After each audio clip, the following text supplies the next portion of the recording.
Hello everybody and welcome, I am Bricker Boom, and today is the day where we find out if I can beat the game Pokemon FireRed using a single Jolteon.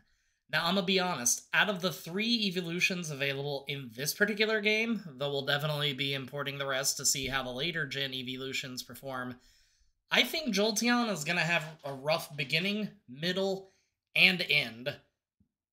Giovanni with his ground types will be a pain, but Jolteon does at least have access to Double Kick, so maybe not all hope is lost.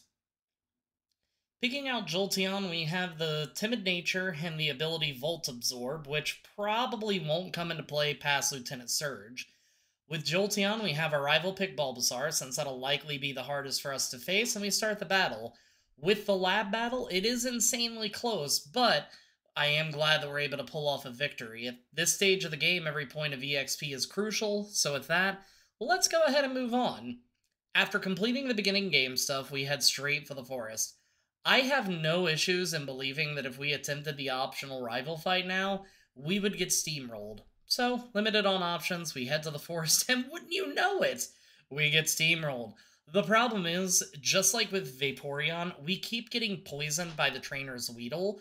Jolteon doesn't have much in attack or HP since its biggest stats is in its speed and its specials, so with no other options aside from continuing to lose over and over, it's time for us to level up a little bit. We don't get any non-electric and non-normal moves until level 30, and if it takes that long, I'm probably just going to go ahead and quit, cry, and then try again the next day. So with that, we go ahead and we take the opportunity to start leveling up in the forest. If we can level up enough to at least get past the Weedles, even if we get poisoned, we'll be in a pretty alright spot. Through some leveling up, though, we do decide to go ahead and take on the optional rival fight, and we face off at level 10, where we begin tackling Pidgey. By the time we take it down, we're right around half HP, and it's not looking great for us. We begin by tackling, because again, not much else you can do at this point, and with literally 1 HP to spare, we managed to take it down. From there, it's time to go ahead and make our way through the rest of the forest, though we have plenty of close calls due to poison damage. With that out of the way, we head to Pewter City, and we begin by facing the junior trainer. That takes many more attempts than I'd like to admit, so when we get to Brock, we're sitting at level 16. We open up with a bunch of sand attacks and then begin tackling away in hopes to preserve as much HP as possible. Now, normally I try to give at least a little bit of a blow by blow, but there's just so little to cover. When we take Geodude down, we have about 20 HP left and open up with sand attacking the Onix and then begin tackling it. Unfortunately, a few Rock Tombs do end up connecting, and due to our low level and not so great defense, we end up going down. We attempt a handful of times, but ultimately we just have to bite the bullet and get up to level 20. Now, the good news is the strategy remains the exact same. Sand attack and tackle, rinse and repeat. This time, when we take Geodude down, we have a little over 20 HP. We start by sand attacking, then do a few tail whips to soften up the Onix, and only have 10 HP by the time we can attack. From there, Onix only manages to land a weak tackle to take us down to 7 HP, so we manage to win at level 20, albeit barely. After that, it's time to start making our way through Mount Moon, and we of course take the Dome Fossil, as if there's any reason to take another. The tunnel itself isn't too much to worry about, partly because of our level, and partly because of our move selection. With us being an electric type, we immediately go to Misty and try our hand... Paul? At battle. Misty first sends out Staryu, and we open up with Thunder Shock that takes it down in one shot, and we also level up in the process. Starmie goes down to yellow in a single shot and hits us with Water Pulse, which confuses us. We smack ourselves and Starmie recovers. We do snap out of confusion, then nail it with a Thunder Shock to take it down, winning the second badge. With that out of the way, we can immediately head to the rival battle, and the rival starts off by sending out Pidgeotto, and we get hit with a soft quick attack before taking it out with a critical hit that I doubt mattered. Rattata is next, and we continue with Thunder Shock and take it out and level up to 25. Abra's next, and Thundershock takes it down, and then we begin quick attacking the Bulbasaur. Vine Whip is doing very little damage, and when we get it to red, it puts us to sleep. While we snooze, Bulbasaur wails on us a few turns before we wake up and take it out with a final quick attack. From here, it's time to do my YouTube duties, so buckle up, or skip ahead. I totally understand. But did you know that only 12.6% of you are subscribed to the channel? Now, I don't know math at all, but I know that's a low number, and we gotta pump those numbers up. Pretty sure that was easily the top 10 most inspiring speeches to subscribe to a YouTube channel. During that time, you saw that we decimated our way through some trainers on the bridge. With the SSN, once again, I don't spend too much time on the trainers inside. It's not that Jolteon is performing incredibly well, it's just at this stage, I don't think Jolteon necessarily needs it. I'm sure there's a strong chance this will come back to bite us when we get to Giovanni, unless Double Kick just always crits. But for now, let's see how the rival battle is. Pidgeotto is first, and Thundershock is quick to take it out. Raticate is next, and we take it to red and paralyze it as it tail whips us. We can take it out with a quick attack next turn. Thundershock takes down Kadabra and Ivysaur. We basically have to resort to quick attacking. We do get leech seeded as we get it to yellow, but ultimately a critical hit quick attack is able to take it out, and that allows us to move on without much issue. The Trashcan Puzzle, well, we ain't gonna talk about that today. Surge sends out Voltorb, and we open up with Double Kick, mostly to test out the damage range, and it sends it below half, which isn't bad. Sonic Boom deals a flat 20 HP to take us to 60 HP, and then it goes down. Pikachu is next, and we open up with Quick Attack to take it to red and get paralyzed. Pikachu Thunder Waves, but we're paralyzed. And then Surge heals up, but 2 Quick Attacks do take it down. We continue to Quick Attack with Raichu, and it double teams. We do a Double Kick, then get hit with a Quick Attack, and then we miss.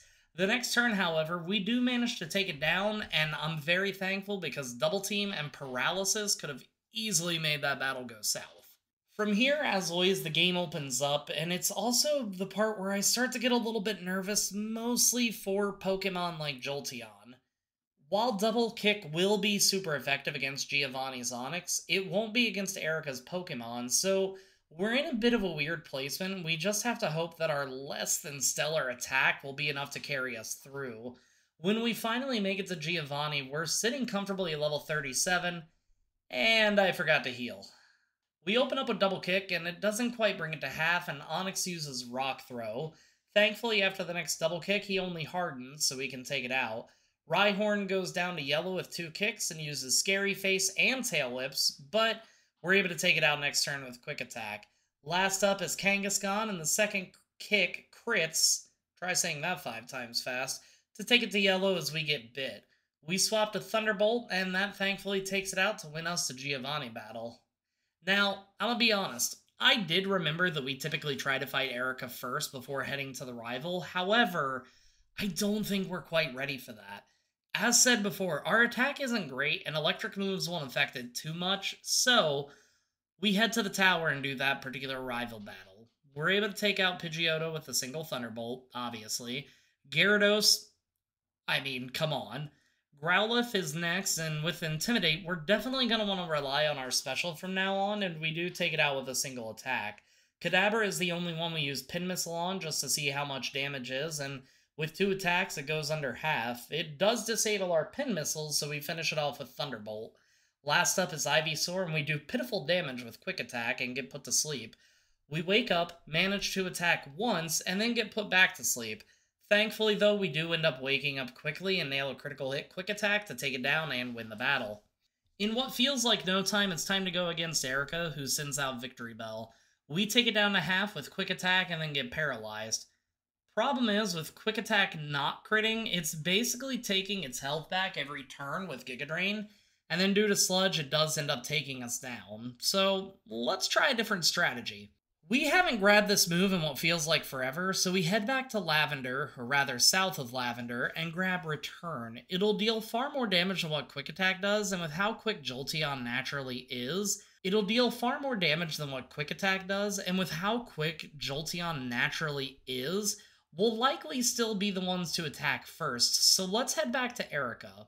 With Return at our disposal, we open up with that and take Victory Bell to almost half. Stun Spore misses us, and we nail it with another Return to take it to red. Giga Drain does heal a bit, but Erica still potions up. From there, we can take it down a few turns later. Tangela goes down to a bit below half with Return and heals up just a few HP before going down to another attack. Vileplume is last, and unfortunately, it is wearing us down way too quickly for us to be able to keep up. mostly just due to bad paralysis luck, but rather than waste time on something that we can't do right now, or maybe we can if the luck lines up, at this point, it just makes sense to move on.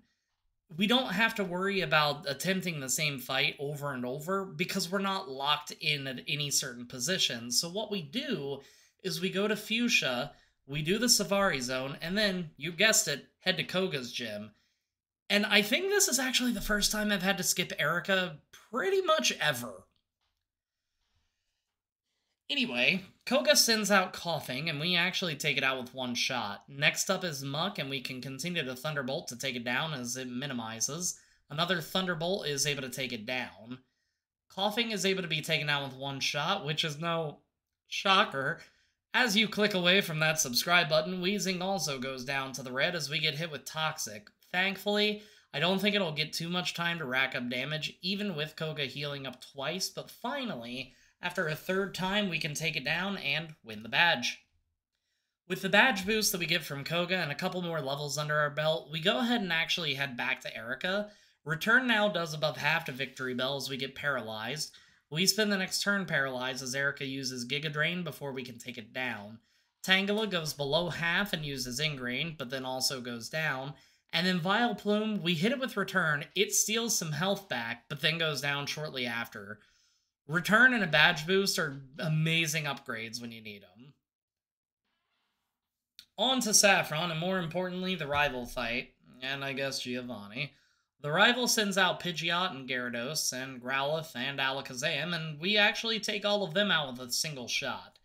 Venusaur does put us to sleep, and actually manages to whittle us down pretty far, but ultimately, the power of Shock and Rock is too much for him, and he also goes down. Now, in the interest of honesty, we did have to do some leveling up to get to this point, but we've covered quite a few lost attempts, and if I covered every single one of them this evening, we would be here for quite some time. Also, if you can't tell, I'm writing this in the evening, and I wrote it yesterday, and now I'm here also recording it in the evening, so, you know, that works. We heal up, and it's time to go ahead and go fight Giovanni. Giovanni sends out Nidorino first, and we land a Thunderbolt to take it out with one shot. Nidoqueen naturally poisons us due to poison points, since we kind of have to attack with our physical. From there, we do our best, and we do end up taking it down, since for whatever reason it only used Tail Whip the entire time, but Kangaskhan is able to immediately take us out with Fake Out. So from there, it's basically the same result multiple times. We're just not dealing enough damage, so we go ahead and set sail for Cinnabar. I think I can now make it through the mansion in less than 5 minutes now that I've done this so many times. So with a quick jaunt through a burnt-down building, we head to Blaine, and thankfully, he'll give another badge boost and hopefully another level or two. Blaine first sends out Growlithe, and thankfully we don't have to use our physical attack at all this battle, so we immediately take it down, along with the Ponyta that he sends out next. Rapidash goes to a Sliver, it hits us with Fire Blast, and Blaine does heal up twice before we get a favorable damage roll and knock it out. Last but not least is Arcanine, who we take to red, and we get nailed pretty hard with Fire Blast before we take it down and win the battle. As always, we deny Bill the quest to go to the Sevi Islands, and we head back to Giovanni. Nidorino goes down to a single Thunderbolt, and we begin returning Nidoqueen to take it down, after messing up and trying to Thunderbolt it. For whatever reason, we don't get the poison point damage, so we're fine. Kangaskhan falls to a single Thunderbolt, and then with Rhyhorn, we can actually deal enough damage with Double Kick to knock it out. Finally! I hate Giovanni fights with the electric Pokemon. With that out of the way, we can face off against Sabrina, who I don't think is going to be much of a problem, but let's see what happens. Kadabra is a one-shot, Mr. Mime is a one-shot, and Venomoth surprises us. I'm just kidding, it's also a one-shot. Alakazam is her final Pokemon, and we can one-shot it as well to win the 7th badge. It's not too often that we have to go fight Blaine first, but it's nice knowing that we can now go fight Giovanni for the last time.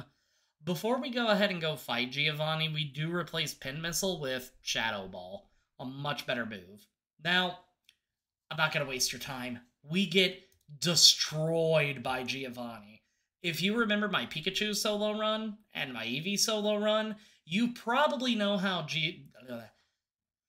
If you remember my Pikachu solo run and my Eevee solo run, then you probably know how difficult Giovanni can be without the right Pokemon or the right moveset.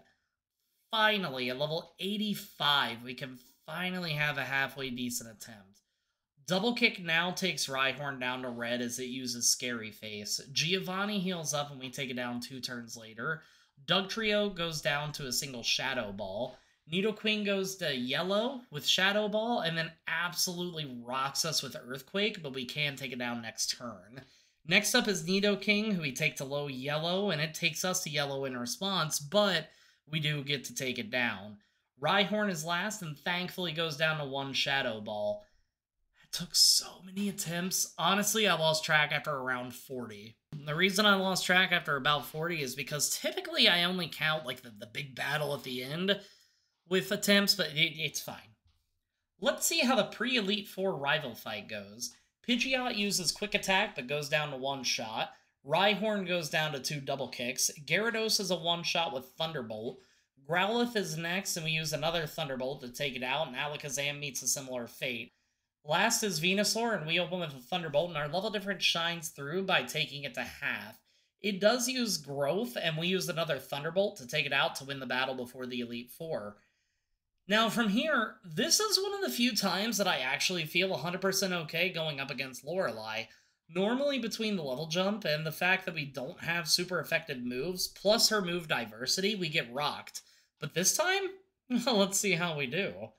Dugong is first, and we open up a Thunderbolt to take it down with 1 shot. So far, so good.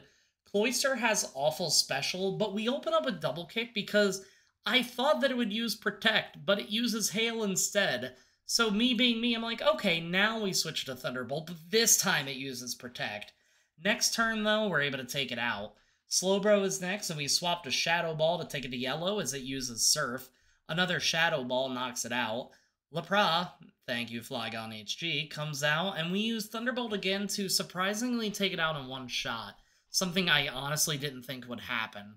From there, Jinx is the last one, and we use Shadow Ball to knock it out with 1 shot as well. Next up is Bruno, who starts with Onix, and we open up a double kick to test out the damage, and we take it below half. It responds with Rock Tomb, and then the next turn we can take it out. He sends out a second Onix immediately, and we can take it right to about half with double kick, as it uses Earthquake to take a decent chunk of health. Thankfully, it has a special defense of a Flailing Child, and double thankfully, 1 more double kick, partly due to a critical hit, can take it out. Next up is Hitmonchan, and we can take it out with 1 Thunderbolt. Hitmonlee is next, and it also goes down in 1 shot. And then last is Machamp, and we use Thunderbolt as it goes down, meaning we have 2 down and 3 more fights to go. Agatha is always a little bit of a gamble with status effects and things like Curse. Gengar is first, and we open up a Shadow Ball to take it down. Golbat is next, and we can use Thunderbolt to take it down pretty easily. Arbok comes out, and Intimidate lowers our attack, so we stick with our special for this and take it down as well.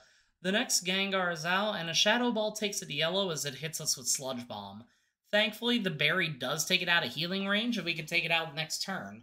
The last Mon she has is Haunter, and a final Shadow Ball ends it, allowing us to move on, and honestly, that went far better than I had expected. With 3 members out of the way and only 2 more fights to go, I actually feel pretty confident. Jolteon is doing quite well in the Elite Four battles. Lance starts off with Gyarados, and we are more than equipped to take it out in a fight. Thunderbolt immediately annihilates it. Dragonair is next, and we continue with Thunderbolt. I know it's not super effective, but our special is so much better. We take it to yellow, and it safeguards, then Lance potions up. The next Thunderbolt takes it to red, and we can safely take it out. Not one-shotting the first Dragonair means we likely won't the second, which... oh. Okay, well, the crit was unexpected. The big boy Dragonite does at least have a partial weakness to us and goes to yellow as it uses Outrage for not as much damage as I thought. The berry does take it out of healing range, and that allows us to knock it out next turn. Last is Aerodactyl, an absolute monster in Gen 1 standards, but it too falls to a single Thunderbolt. Alright, let's end this challenge with a bang. The rival sends out Pidgeot, and we take it out in 1 shot. Rhydon is next, and we swap the double kick. Our attack isn't great, and that's reflected by a critical hit only bringing it slightly below half. We get Scary Face to take it to red before Lance heals up, and we opt to try Shadow Ball. Now, with Double Kick, we take it below half as this Scary Faces again before we do take it out. Next is Alakazam, who uses Psychic as we use Shadow Ball, taking it out in one shot, with a pretty decent chunk of HP left. Gyarados, more like Werados, because it's gone after it deals us 40 HP of damage. Arcanine comes out and nails us with a critical hit Flamethrower down to 34 HP, but we do take it out in one shot. Last is Venusaur, and we barely do anything with Shadow Ball, as it immediately takes us out. Did I say bang? I meant let's try 3 or 4 or 8 times. Pidgeot doesn't change and goes down to a single Thunderbolt. Rhydon we use Double Kick on, and on the second kick we get a critical hit, and a Scary Face does actually miss, allowing us to take it out without too many speed drops. Alakazam hits us hard, but we hit harder and take it down in one shot. The same can be said with Arcanine. Now, here's the interesting part. Rather than immediately charge for Solar Beam, it uses a turn on Growth, as Thunderbolt takes it below half and the berry does heal up. The next turn, though, we critical hit it to take it out and actually win the challenge. This challenge was rather, well, challenging, if I'm being honest. In Gen 1 especially, it seems like electric types don't get too many advantages, but with that out of the way, I think next week I'm finally going to do the Hitmonlee only in Pokemon Emerald. I've been working on that challenge for a little while now, and I think I've gotten a good groove on how to do videos in between work. I also need to work on fixing the Pokemon Emerald gym leaders now that I think about it, and like I said at the beginning, I'm also going to be importing the remaining evolutions into the game, so be on the lookout. And, as always, if you like the video, even if you didn't like the video, hit that like and subscribe button, because it really does help me out. And until next time, everybody, peace out.